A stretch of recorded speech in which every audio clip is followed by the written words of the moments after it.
Welcome, everyone. I'm Susan Jenkins, your host for the second annual Inner Warriors Summit. I'm honored to be on this journey with such an inspiring panel of trailblazers who are so willing to share their own courageous and triumphant stories of when and how they've called upon their inner warrior strength to cut through inner chaos in their lives and reclaim their power. And during the summit, we'll be invited to look at how our inner ways of thinking, being, and dreaming directly co-create the world that we live in. The Inner Warrior Summit is an invitation to join together as a collective, go deep, and learn to consciously dream and manifest powerfully and well for ourselves and the well-being of the planet. Today, I'm very excited to introduce my guest, Veronica Monet. Veronica is a certified sexologist, sex educator, anger management specialist, author, and a highly visible spokesperson for sexual rights. Veronica, gratefully teaches her clients how to identify healthy boundaries, assert those boundaries with love, detach with love, and realize the life of their dreams, regardless of what others choose to do or not. Her holistic and unique approach to relationship difficulties combines sexology with anger management techniques, providing a safe, shame-free zone for transformation. Veronica's website is called theshamefreezone.com.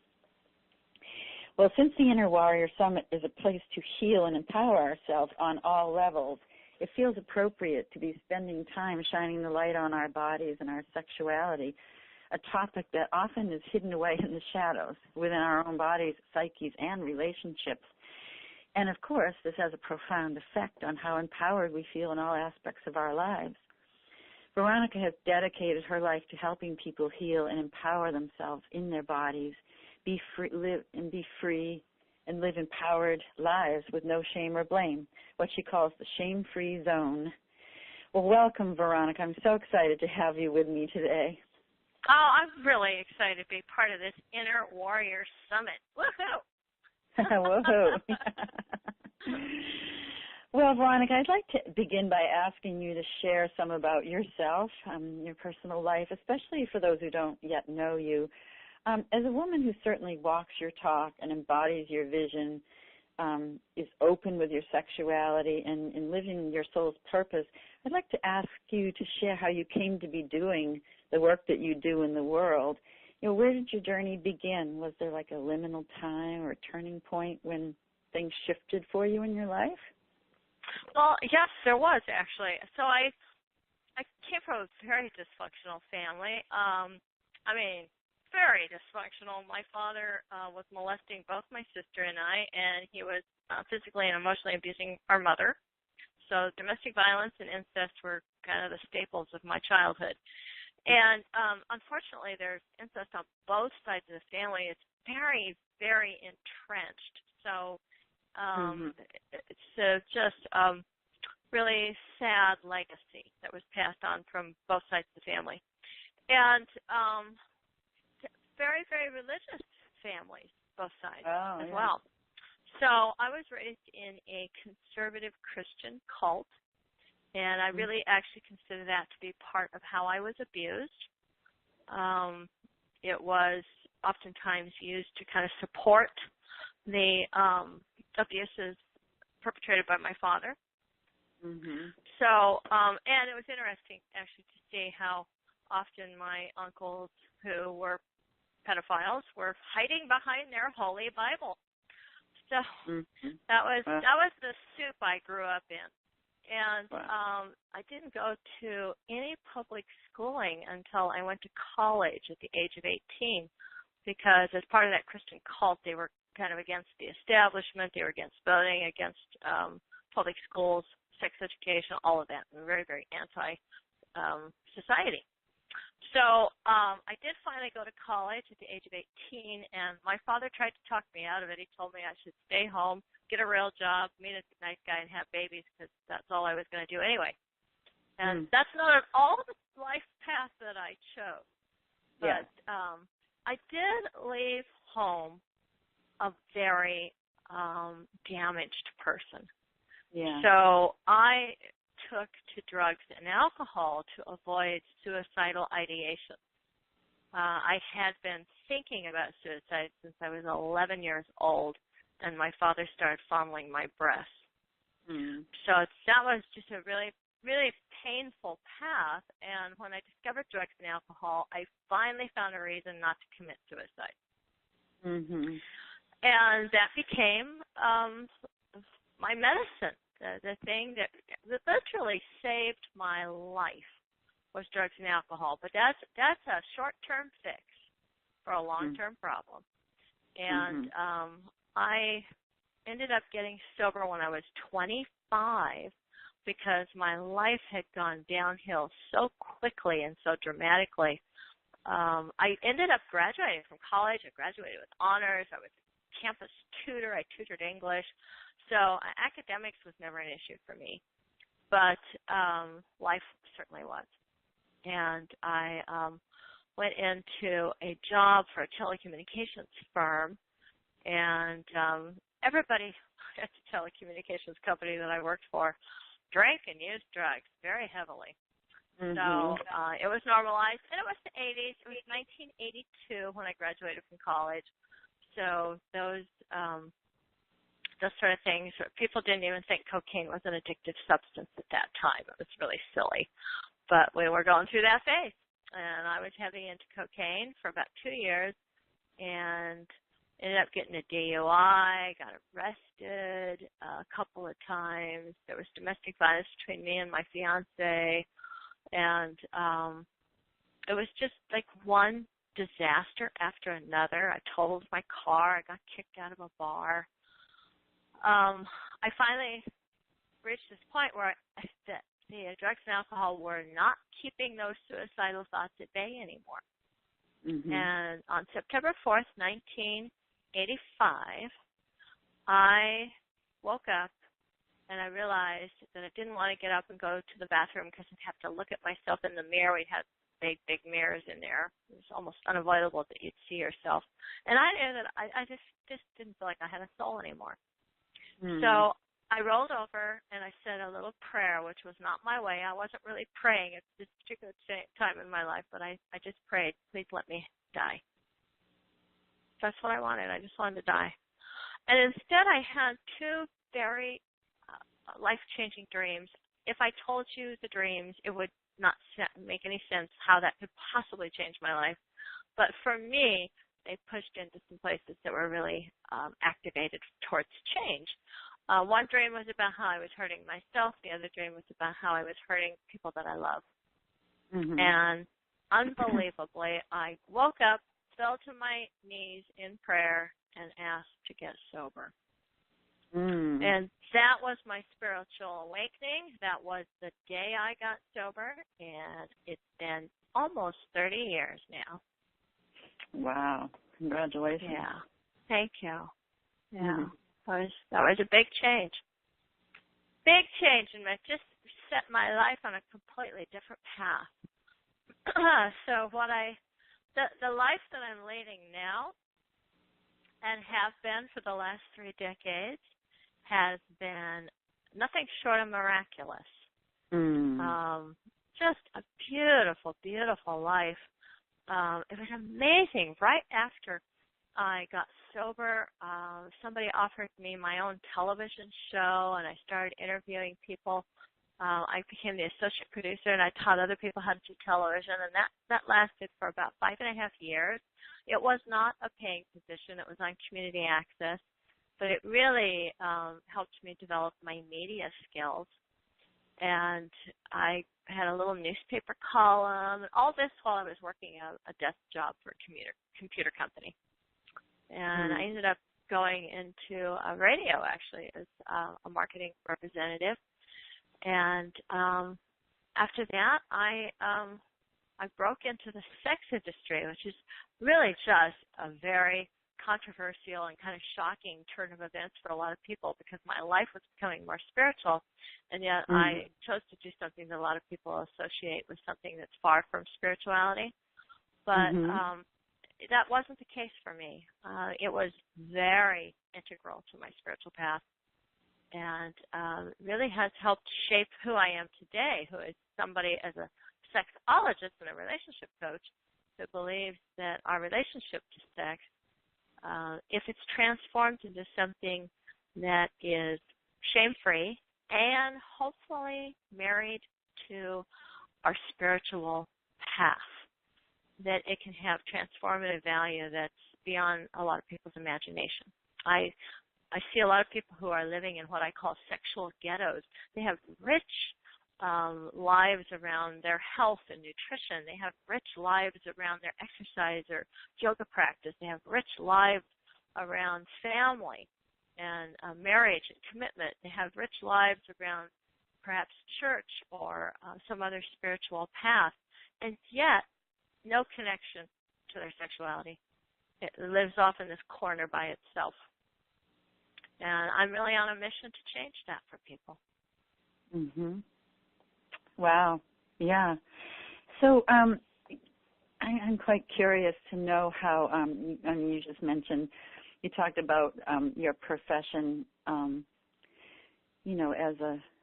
as an escort, as being very empowering and deepening to your healing and spiritual development. Can you share a little bit about how that was for you?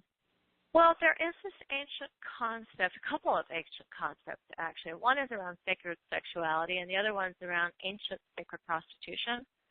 Mm-hmm. And that's something that I studied in depth and actually was kind of apprenticed or mentored by an older woman who really had studied the original Sanskrit, was teaching classes, college-level classes on the topic. Uh-huh. So her name is Cozy Fabian. I don't think she's got a lot of presence on the internet, but she's just a beautiful soul, written extensively on the topic of sacred prostitution. And it's a really, the term is confusing for people, but the concept isn't. The concept is really about rebirthing the divine feminine. Mm. It's about reconnecting the whore and the Madonna, so that we're not living as caricatures of our holistic self. There's a way in which the patriarchal overlay has really separated women from their sexual dynamic. And so you'll see it in, like, a woman who's running for public office is going to try to maybe appear non-sexual. Because that's the safest, least controversial path for her to take. Women who become mothers oftentimes find that there's a separation between their role as a mother and their life as a sexual being. I even watched Madonna, the rebel that she is, the pop icon. Madonna went through that whole phase when she first got pregnant with her first child. She started wearing pastels and clothes that were all the way up to her neck and down to her wrists. I mean, it was just a long, long skirts. And it was fascinating to see how this, we just don't have a language for sexual mothers. And that, to me, is there's this division. And that's really the part that called to me more than anything. This was really about wanting to live a life that would not be subject to that big split, and would claim my right to be sexual for any purpose I want, as long as I'm not hurting anybody else, as long as I'm engaged in things that are adult, consensual, and what I consider sober. I really think that's safe. People say safe, sane, and consensual. I think that's so important, and the safe part of that is being sober. So here I am. I'm clean and I'm sober, and my life is about daily prayer. It's about a spiritual path that's integrated into every facet of my life.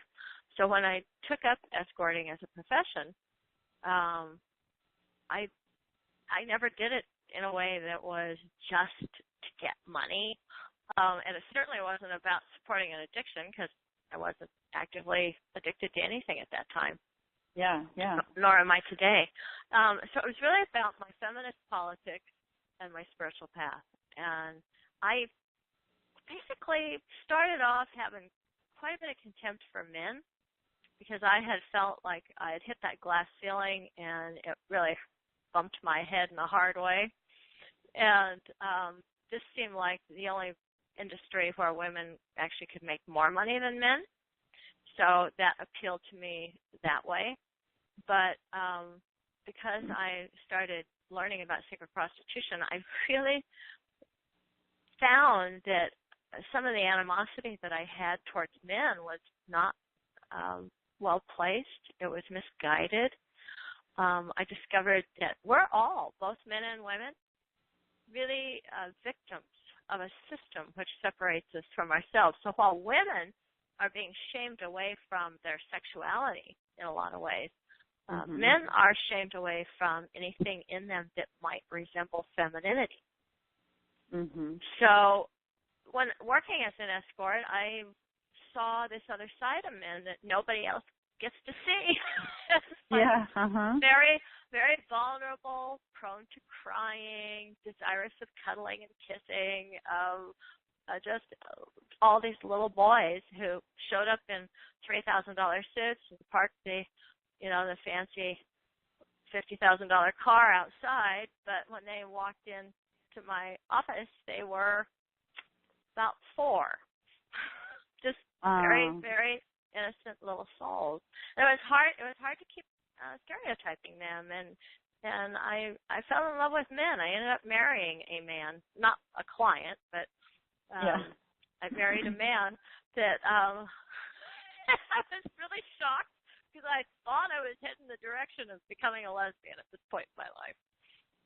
So that's it. Other people have other paths, and it's kind of like asking somebody, what's it like to be a doctor? Well, if somebody kind of forced you into becoming a doctor, going into medical school and becoming a doctor because that's what your dad did or that's what everybody with your last name does, you might not find it a very fulfilling job, and you might also have gotten into it for ego purposes. You might not really be there to help your patients.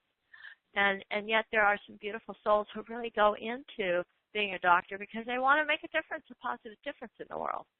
Escorting is just a profession, and people enter it for a lot of different reasons. And I entered it for a lot of different reasons. I entered it for economic reasons, feminist reasons, and spiritual reasons. So I had a very different experience than a lot of people. Well, and I'm sure your clients did too. How lovely to have a spiritual being bringing the sacredness to sexuality. That's probably, I'm thinking that's an unusual thing to person to discover. It's probably not the majority of what's happening out there, but I'm not unique by any stretch of the imagination. There are beautiful forms, and people who would not call themselves escorts, but who are doing this sacred healing work. They might refer to themselves as a dakini or a sacred tantra practitioner. And there's even a degree now. You can get certified as a sexological body worker in the state of California. And I think they've actually got that in several different states now. Joseph Kramer started that. He's a friend and colleague of mine, and I was in a meeting of other sex educators with him the day he announced he was going to start this new degree, and I was like, "You're kidding! People are going to go to school." Amazing. People actually go to legitimate schools in the state of California, and what they do in class is touch people's genitals. And they do it in order to help people somatically release trauma through the genitals. Wow. So there's a lot of beautiful healing modalities out there. And the thing is I've not trained in sexological body work, but I was definitely helping people heal trauma through sexual touch. Yeah. Beautiful. Beautiful.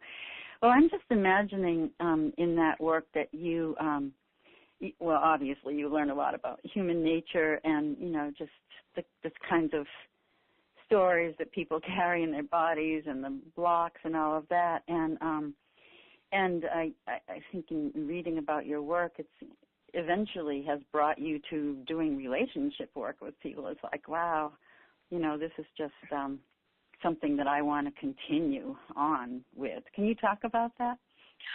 One day after I'd been working as a high-end escort for 14 years. And I had, at that point, I'd been on CNN, Fox, the New York Times Magazine. I was really high dollar. I was making $15,000 a date, and I was flying all over the United States. And it was a very glamorous job. But the bottom was starting to fall out of the economy. We had 9/11. People were kind of getting afraid of air travel.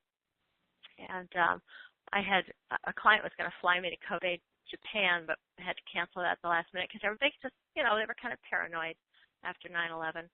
And it just seemed to me like this was the time for me to go write my book. And it wasn't an immediate transition, but I started talking about it with my husband and told him I really felt that I wanted to have that book out there by the time I turned 45. And I turned 45 in the year 2005. So it was, for me, it was just like, okay, this feels to me like I've done this long enough and I want to go do something else. And I really had this dream to be an author since I was 8 years old. But I also realized that my favorite part of my work was helping people with their relationship issues and helping them understand the other gender. So I loved getting to understand men and their culture, and I really loved helping them understand the women in their lives. And I always kind of saw myself as this bridge. So because prayer has always been a very active part of my life since that day I got sober in September 4th of 1985, I didn't make a professional decision in my career without praying about it. And what I started praying was, I'd like to do this with my clothes on. And that was, what is this? Well, healing people, helping people. There was a way in which my work had really taken an intuitive turn. And a lot of times, just when I would start to rub somebody's shoulders, I'd kind of get a download of their whole life story. It freaked one guy out, and he wrote about it on the Internet, and I came across it a few years later, and I thought, oh, this is interesting. This woman works just like me. And then he started describing the inside of my penthouse suite, and I go, oh, that is me. But it just started happening that I could tell people a lot about themselves, and if they didn't get too scared, they found it really helpful. And I thought, wow, I really want to work on this level with other people. So that was a prayer, and gradually things opened up in that direction. I think when we set our intention and we pray about it, we really can open those channels from the universe. And that's what I did. And so the next thing I know, I had a book deal without really my working very hard for it all. It just kind of landed in my inbox. And I was, in fact, a published author by the age of 45.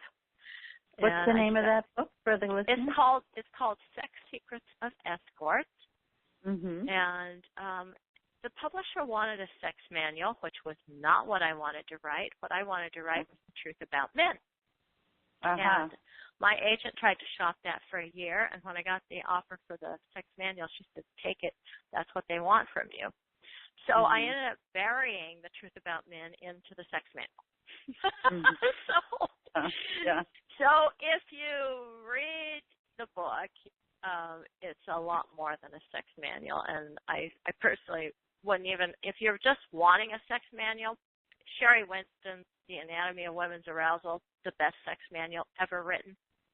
But if you want to understand something about men, then The Sex Secrets of Escorts is a good book for that. Oh, good. Oh, thanks.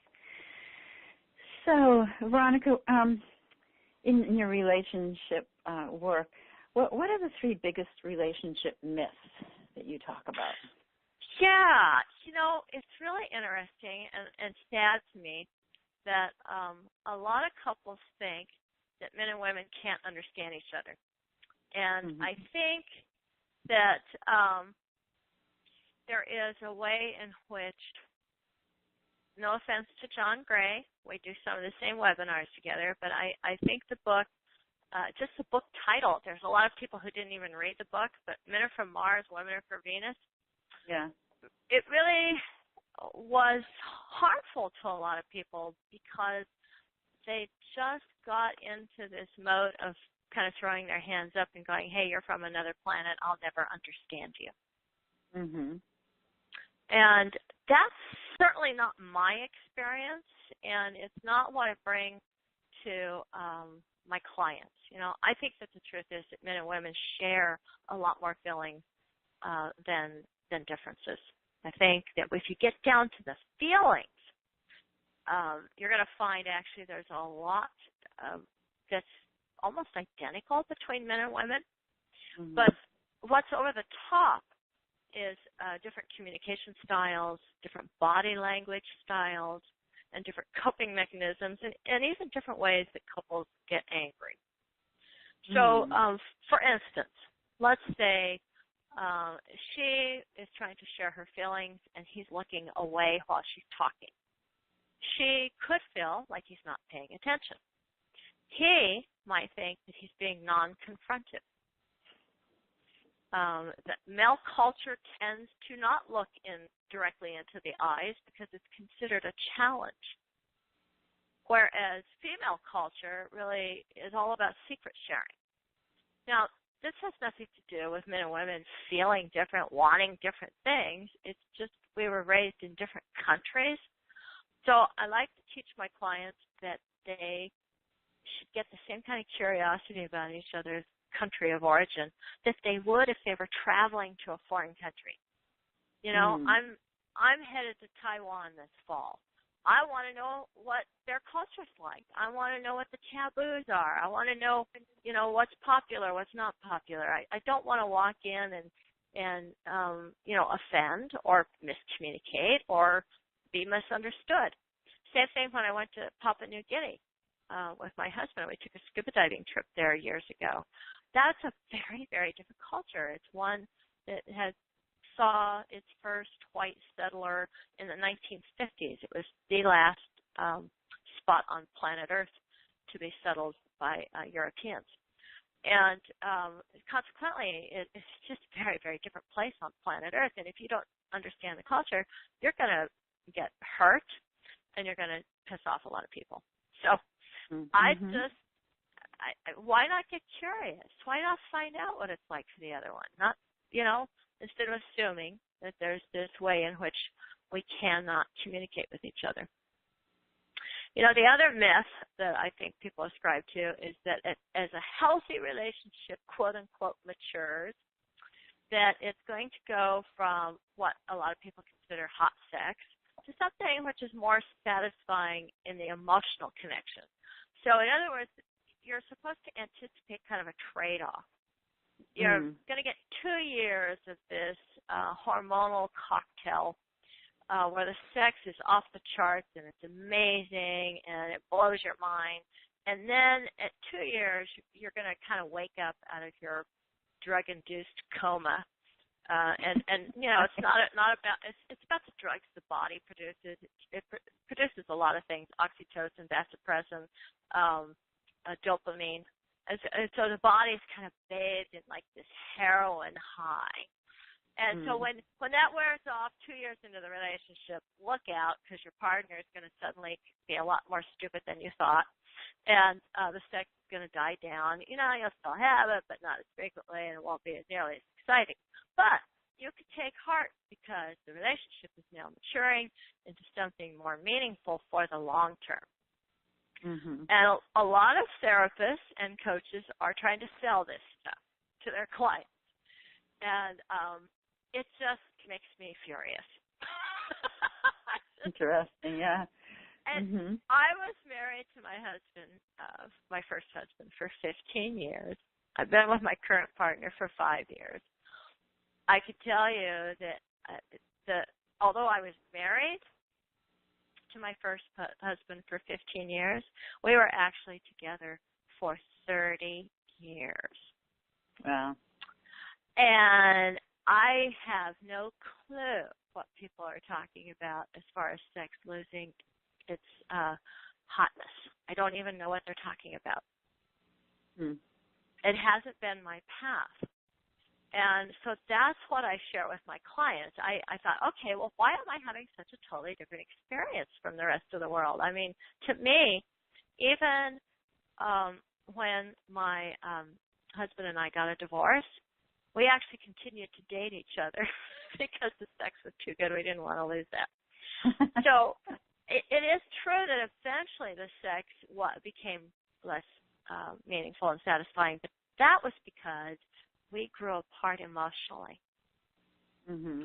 As long as we stayed connected in some of the things that I teach my clients, which are tools for communicating and keeping the emotional relationship alive and vibrant, the sex rejuvenated itself without us having to try. Mm-hmm. And that, I feel like, I don't think that I invented that. I don't think I'm the only person who probably even teaches this, but I do think I'm one of the few who really is living this path and can say with confidence, you don't have to settle. It's just not, it's not necessary. And I'm sorry that a lot of people think they do have to settle. But there is a price of admission. Here's the price of admission. You have to tell the truth. You have to be willing to go in to the sticky feelings and emotions that a lot of us try to avoid. What happens with relationships long term, most people stop talking about the stuff that's problematic. They keep the conversation to the quote-unquote safe topics, the things that are not going to challenge their partner or challenge the relationship, the things that aren't going to make their heart race a little. They don't want to go to the things that are scary. And so when you choose that as a life path in general, you're just not going to be as sexually alive. And certainly you're going to start to get into some sexual ruts because you're getting into relationship ruts. You're getting into thinking and feeling ruts. You're choosing to habituate around things because it feels safe. And in order for life to be growth-oriented, in order for it to be vibrant and alive, it has to be married to positive change. So, for instance, I think most of us who exercise know, you can't just keep doing the same exercise routine day in and day out and expect to get results. You have got to, as they say, confuse the muscles. You have to challenge them to do something new. And when you do that, the body responds by building new muscle, by becoming more alive. The same thing with the brain. If you don't want to lose your memory, you want to challenge your brain to learn new things. And this is what happens for people who are in their 80s, 90s, and 100s, and they're still vibrant and alive and still have intelligent, wonderful things to say and are not suffering from dementia. Most of those people have exercised their brain throughout their entire lifespan. They did not allow themselves to get into ruts. So I really break my clients out of those synaptic ruts, out of those habits. I want to get them into places where they're activating new patterns. And usually that means we have to go to the scariest stuff. We have to talk about the things they're trying to avoid. Right. So myth number 3 is that a lot of people think the best way to end a conflict is to be willing to compromise. Does that sound about right to you? I think most people believe that. If you want to get along, learn to compromise. Isn't that what your parents told you? Yeah. Right. Yeah. I mean, come on, find a compromise. That's the only way out of this. Yeah. Okay. Well, settling. I think that maybe it's a good idea on the playground. I mean, you're not going to live with that person forever, so who cares? And it might even be a good idea at work because, again, you're not trying to sleep with these people. Presumably, they are people that you're just trying to do business with. So, okay, maybe sometimes it's a problematic connection, so finding a compromise becomes kind of a way of getting past the problem. And if you're dealing with somebody who's not willing to work the relationship, then compromise might be the best you could hope for. But it's not really a long-term solution if you want to have a sexually vibrant, dynamic, passionate, beautiful, growth-oriented, long-term relationship with your partner. It's just not. Right. Compromise is settling. What I like to teach my clients is to move into partnership, dynamic partnership. And that requires people looking for win-wins. A compromise is usually kind of predicated on a lose-lose. I'm not really getting what I want, and you're not really getting what you want. But we agree this is the best we can come up with. A win-win, as I envision it, and as I teach it, is really moving into a place of both people getting more than they wanted. So I want my clients to move into a place where they're like, wow, what I was asking for was actually far less than what is possible. Nice. Yeah. Yeah. Must be a very rewarding to help people do that. So how can we use our inner warrior to build partnerships, since this is the Inner Warrior Summit? This whole thing that I'm talking about here, as far as going into the scary places, really requires an inner warrior. You've got to be brave. But it's not so much about broaching uncomfortable topics with your partner as it is about facing your own fear and sadness. So becoming brave around the part of you that's afraid that if I ask for what I want, I might not get it. The part of you that's afraid that if you find out who your partner really is, you might be disappointed.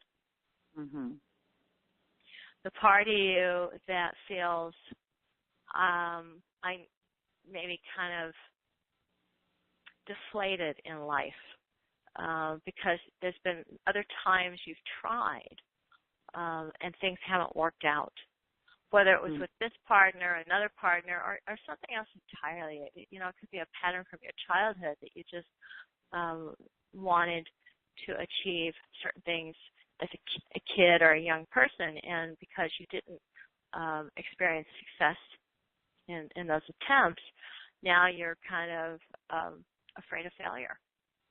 And so you're afraid to even hope or to dream. And that's really where we have to rally the inner warrior to say, I'm not going to settle. And I always think of that Marianne Williamson quote, by the way, which I'm probably not going to do justice, but it's really about that we're not afraid of our failures so much as we're afraid of our success. Right. Yeah. And I think we all have to face that one as well. What does it mean if I do get what I want?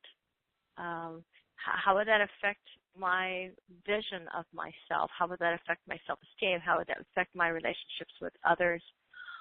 I know for myself, my dad had this really annoying and debilitating habit of saying to me, "That's pretty good, kid, but let's see you do it again." And he never really celebrated the win because he was always anticipating that the next time I did it, I wouldn't be able to. And I bought into that, and a lot of times I was like a one-hit wonder. I'd do something once, and it was stunning. And then I'd try to do it again, and I'd just fall flat on my face. And that became a pattern for me in life. It's one that I still work up against, to tell you the truth. It's like there that pattern is again of thinking, well, I did it once, and let's just stay right there because that's as good as it's going to get. So the idea of practicing and doing it over and over again becomes very difficult for me, or has been. And I'm moving past that, but I'm sharing that with your listeners because I want them to, just to see that it's really takes a lot of introspection, and I could have never ever gotten where I am if I hadn't gotten the help from a lot of different coaches and counselors, therapists, recovery groups, all along the way. There's always been all these people that have helped me to be where I am today and where I've been all along. I think that one of the most powerful emotions and feelings we can have is shame, since we're talking about, shame-free zone. How do you help people transmute and transform shame and empower themselves through that very powerful energy that comes over? That's a great question. First, I have to say a nod to Brene Brown, a sociologist who has done a lot of research around shame, and I'm a big fan of hers. And she says that empathy is the antidote to shame. Mm-hmm. And when I'm working one-on-one with clients, empathy is first and foremost what they get from me. They get empathy more than, it's huge. I've got a huge capacity for it, and I think I was just born that way, but I also think it's finally honed at this point because I've literally heard it all. And my clients don't get somebody who is just acting like she's not judgmental. Yeah. They're actually in the presence of somebody who's not judgmental. To my core, down to my bones. And that's a huge gift. I'm living, breathing, and being that empathy in a way that people feel really seen and heard, and they come in, crestfallen a lot of times and ashamed, and they walk out going, I'm a good person. And that's what I want to get them connected to. However, that's just the start. And here's the part that Brene Brown doesn't talk about, but it's an integral part of my practice. And that's how I teach my clients to take responsibility and make amends. Yeah. So it doesn't, unfortunately, most of us think that's kind of in the apology camp. And we'll go back to training that we had as kids now. Say you're sorry. And that is not at all what I teach. I'm kind of averse to apologies. I'm not saying that there isn't a time and a place for them, but mostly apologies are kind of like, hey, so sorry you got your feelings hurt, and don't worry, I'll do it again. Yeah. And please give me a chance to do it again. So what I really want is your trust and vulnerability so I can do it again. And the person who apologizes probably doesn't have that as their plan. They probably are very well-meaning. They don't want to do it again, but they have no plan for not doing it again. So you have to have an intimate connection with your own foibles, your own character defects, as they say in the 12-step program. You have to understand this is things I want to work on regardless of whether it's okay with you or not. Maybe you don't mind that I perpetrated against you. Okay, well, that's your business, but I do. I do mind. Right. It's not a reflection of the kind of person I want to be. So really taking that on as your life path, and you're doing this for yourself in order to increase your sense of self-esteem, to increase your integrity, and to build a life path that is going to be more fulfilling and purpose-driven and passionate for you. So if you go into the amends-making process all focused on how you're going to affect this relationship, you're already manipulative.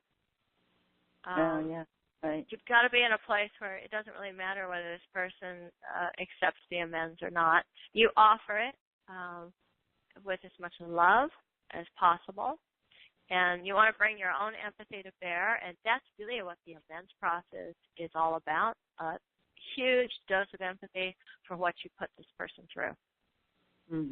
Right. So that's your gift to them. Above all else, your empathy is a huge gift to them. So if you're able to really immerse yourself in their experience of what the repercussions of your behavior created, let's say you were unfaithful to your spouse. The tendency for most people who are unfaithful and who still want to stay married to the person they cheated on is they get really shame-based and defensive.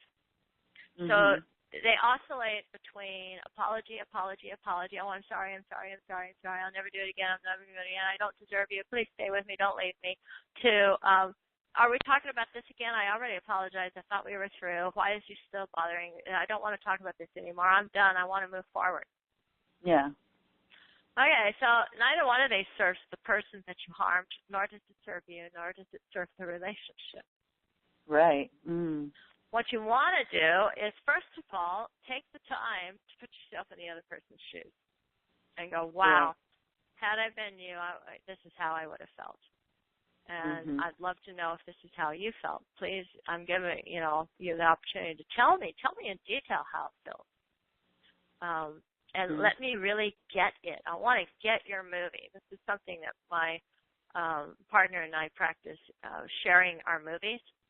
And when you're listening to the other person's version of things, you don't interrupt or correct or say, that's not what happened. It's not even about what happened. It's about their movie. What did they see and experience? So we're not in the court of law trying to prove who's right or wrong or what really happened.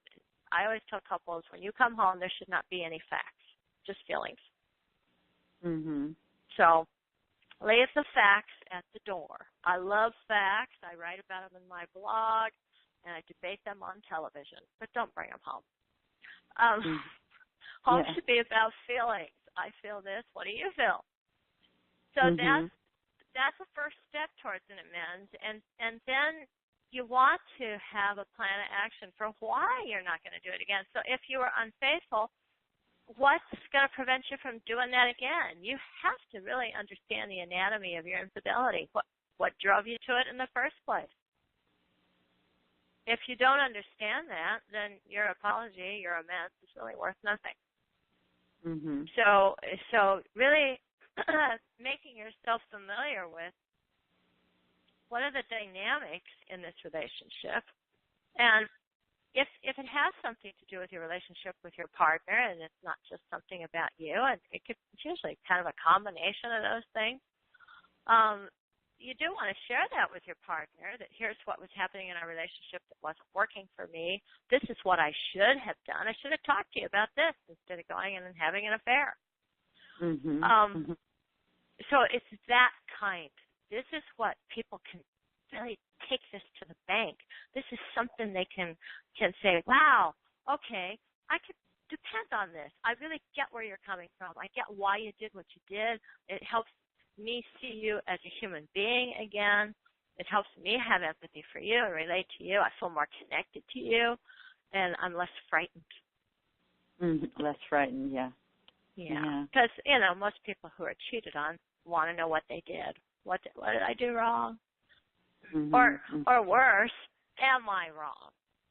A lot of people just think that there's something wrong with them, not that they even did anything wrong with it, just wrong, period. It's soul crushing. It's painful. Yeah. Yeah. And if you have in mind amends, you're going to make restitution somehow, offer that. But let's say you don't know and you want to ask the person that you have harmed if there's some way that they would like you to make amends to them. Like, maybe ask targeted questions like, what could I do to restore the trust? Yeah, that's beautiful. You only can do that if you've got boundaries. You've got to have healthy boundaries. And those boundaries mean that if somebody were to say, well, I want you to grovel for the next 20 years, you'd say, I'm sorry, that's not a good path for me. I can't do that. But did you have anything else in mind?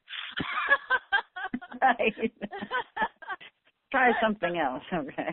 Right, but let's say that the partner who was cheated on really needs to continue to talk about the infidelity. They have, okay, construct that in a way where you both get your needs met. They get to talk about it. You don't have to keep apologizing for it. To have to have a boundary there. Say, okay, I'll give you 20 minutes every Friday at 6 o'clock to talk about the infidelity, and I will give you direct eye contact. I will nod my head. I will hold your hands. I will let you cry on my shoulder. And at the end of those 20 minutes, we need to go out and do something else. Nice. Yeah. Yeah. And you can even bring in your needs, because I'll tell you something. People who cheat need to show up for their needs in the relationship. That's huge. Otherwise, they are going to re-perpetrate. Right, yeah. And I want to be really clear. I work with clients in all kinds of relationship modalities, including people who are polyamorous. I don't have an assumption that going outside of a marriage or a relationship for sex is inherently destructive to the relationship. What I do have as a value is that lying is damaging to the relationship. Right. Yeah. Right, having the courage to be honest about it all, yeah. Yeah, and not honest as in you don't do it for me anymore. That's not even honest. Mm-hmm. You've got to dig deeper than that and say, I'm hurt because of something you said. Right, yeah. Well, this brings me around to, I just wanted to get your, just have you talk about this. So I'm really interested in the balancing of the masculine and feminine energies within ourselves, like really being familiar with how they're moving and playing within us, and also how that phenomenon is playing out in our society. It feels like there's a real balancing happen. And I wondered if you could talk about that, how you might deal with that in your couples work. And also, do you see that the recent Supreme Court ruling about everyone being able to marry, do you marriage think equality. That's a manifestation of this balancing that is happening right now? Well, I see a lot of things that are creating some balancing in the world culture. I also see, Caitlyn Jenner's coming out. Mm-hmm. One of the Lana Wachowski, one of the producers of some very, very hot programming, everything from Sense8 to Cloud Atlas to The Matrix. And now you've got like Orange is the New Black. It's got a recurring transgender person, an actual transgender person playing a transgender person. I mean, what a novel thought, right? And so it's really, I think we've gotten to this place now where we're respecting diversity to that level. I see as a next step where we really need to start respecting the diversity of people who are identified as cisgender. Now, what that means is that you were born a man or born a woman, and you identify with that. You don't feel like you're the opposite sex trapped in the wrong body. You are a man who was born in a man's body, and you feel like a man. But the way you want to express yourself might be more feminine than the culture deems masculine. Mm-hmm. And the same thing for women who are cisgender females who are born in a female body, identify as a female, but want to express more masculine traits than the culture is comfortable with. I think that's like the leading edge of this, and we're not there yet. We still have some very, very strong ideas about the way little boys and girls need to be raised. Yeah. And all you have to do, if you have any confusion about that at all, just turn the television on, look at the afternoon programming, and how they gender stratify all the toys. Right. So it's not okay. We're so worried, especially now. We've kind of got this thing. Okay, girl, let the girl do whatever she wants. But we're not there with boys yet, and it's destroying them. It's destroying them. There's my friend and colleague Phil Zimbardo. We've actually co-authored a book, an art book, a few years back. And he's got a new book, which apparently I'm quoted in, but I can't remember what I said. And it's called Man Disconnected. And it's kind of, it's a takeoff on his TED Talk, which is called The Demise of Guys. And he has documented how our young men are turning to online pornography and violent video games as their primary social outlet. And they're falling behind. There are more girls graduating from college, more girls obtaining CEO positions. And so although we still have the old guard, we still have those old white men who are kind of running the world right now, what's down the road is shifting, and we're kind of losing our boys. And I think this is a fabulous opportunity for us to actually start changing what it means to be a boy and what it means to be a man into something that embraces the whole human being, so that we don't, I even coined a phrase, I'm calling it sissy shaming, where it's, the term slut shaming has been popularized around the world. There's a lot of slut shaming movements to free women of that label, and rightly so, because there are young girls who actually commit suicide when they're slut shamed. But there's also a lot of young boys who are committing suicide around being sissy shamed. So to raise our awareness around that and really start having dialogue about what kind of freedoms do we want to give, both genders, all genders, because, some people are actually born intersex, where they're neither male or female, to really just start embracing that and choice. We want choice, right? Yeah. We want people's authentic gifts. This is where society benefits the most, not when people are trying to be something that they're not. It's when they're being the best them, when they are being themselves 100% or 110%. That's where we benefit. So I don't know. I kind of feel like I got so rhapsodic in this, because it's kind of a passion of mine, that I wandered off from your original question. So maybe not really. Okay. No, I think it's an amazing edge that we're on. It's just like, wow. And where that takes people within themselves, and even in a relationship, it's like all of those norms or things that, that were somehow this false illusion of who we are as a woman and a man. It's all it's all falling apart. There's nothing to hang on to anymore. And then it's like, who am I? Who am I in that authentic part of me? I mean, it opens up a lot of questions and a lot of exciting places for people to go, even within their relationships for a long time. And I think the collective effect of what's happening is really powerful right now. On everything. I do too. Yeah.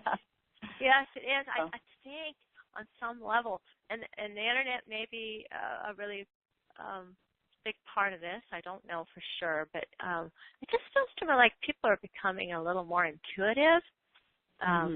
Dare I even say psychic? And certainly getting more and more of a sense of their connection to one another. And I think also, hopefully, the connection to the planet and to other sentient beings on this planet. So although it is kind of a frightening time in history right now, because, it seems like we've got a lot at stake, I also see a lot of reason to hope, because I really think that the entire planet is evolving to a new reality. Definitely. And, I mean, it was really interesting. I was just reading about something on, I think it was Alternet today, and they were posting something about primates and wolves peacefully coexisting. Apparently, there are some primates that are domesticating wild wolves in Ethiopia. Wow. They're called gelada monkeys. And, that's hopeful right there. Yeah. Peacefully coexisting. I think it's a very exciting time. And, to just remember to stop if we get fearful and contract and just open to this beautiful ride of possibility that's, happening as we co-create this whole new way of being. Feels like just a huge shift going on, which I find very exciting. Absolutely. Well, I want to make sure we have time for you to talk about the free gift that you're offering to the listeners. Your free ebook, How to Stop Fighting and Love Your Relationship More Than Ever. You want to talk about that? Absolutely. And that ebook is actually going to go through the very things that we were discussing today. Oh, great. So, yes, only it's going to go into more detail. Far more detail. It's actually pretty exhaustive. It's got the 3 biggest relationship myths almost everyone believes. We covered that. But 4 seldom taught techniques for enjoying a dynamic partnership. That was the next step that we never got to. 8 proven steps to reduce angry feelings. So this is where I bring anger management techniques into relationship coaching and really adapt those to a long-term intimate relationship. And then there's 7 super effective steps to transform your arguments into partnership. And I'm not going to say a lot about that, but I do want to say that one of the keys to transforming an argument into partnership is to step out of your reactive defense mode and get curious. Yeah. Yeah. So, and the first curiosity is towards yourself. What am I feeling right now? That's the first. Always you want to. Empathy always starts with self. You start with self. You're empathetic. You start with self, with your curiosity, and then you extend that out to the person in front of you. So anyway, the book will cover those 7 super effective steps to transform arguments into partnership. It's how many pages is it? I think it's over 30 pages long. Yeah. Yes, it is. It's almost 40 pages long. So great. Packed full of lots of resources, and you can go to my little. I've got one of those little bit.ly links just to make it real short. So it's bit.ly / so bit.ly / Veronica Monet Stop Fighting. Nice, yeah. And you have that link on the page that you clicked in on to listen to the interview, so it's all right there. Oh, that fabulous. Great. Fabulous. That's awesome. And it's also on the shamefreezone.com. It's right over on the right-hand side of the page. Great. Shamefreezone.com. Great. Yeah. Wonderful. That's a very generous gift. I really look forward to downloading that and reading it. Thank you very much for offering that. That's great. Oh, my pleasure. Well, we're coming to a close. It's been so great speaking with you. It's been very, very, very wonderful, very mind-opening and heart-opening. And, I'm sure the listeners have a lot to think about and be with all that you've talked about. Thank you so much. I've never been accused of being skimpy on my material, so I apologize in advance if I overwhelmed anybody. Oh, well, you certainly didn't overwhelm me. As I said in the beginning, there's 100 questions I could have asked you. But anyway, well, do you have any final thoughts you want to share with the listeners before we close, Monica? Sorry. I would. Yes, but I'm not going to say my little joke about Monica. Yeah. But, I have this dyslexic combining of your names. Well, I have been, that's followed me around since the 90s, actually, the whole Monica Lewinsky thing. I always tell people I'm not the one that was with the president. And interesting you should mention Monica Lewinsky, because she is actually making quite a bold statement against shaming. So, I'm she's an awesome lady, and she's been through a lot, and I applaud all her efforts to eliminate shame, and I'm really glad she's working on that. So anyway, final thoughts for your listeners: please don't shortchange yourself. You just don't have to settle with your relationship. If you don't feel like taking on everything, if it sounds kind of scary taking on all of this stuff, you don't have to. Even little tiny adjustments make a huge difference. And the idea is you want to be able to come home to your relationship and not only feel safe, but feel like this is what I was hoping for. This is what I was dreaming for. You deserve that. You absolutely deserve that. Oh, yeah. Anything's possible. Oh, that's beautiful. Thank you so much. Well, Veronica, I really want to thank you for taking the time to be with me today. It's been wonderful sharing with you and having you on the summit. Thank you so much.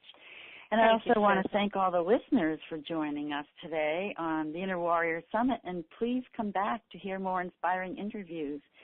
And we are both wishing you all an empowered, light-filled rest of your day, and that your relationships blossom and grow in a beautiful way. Bye for now.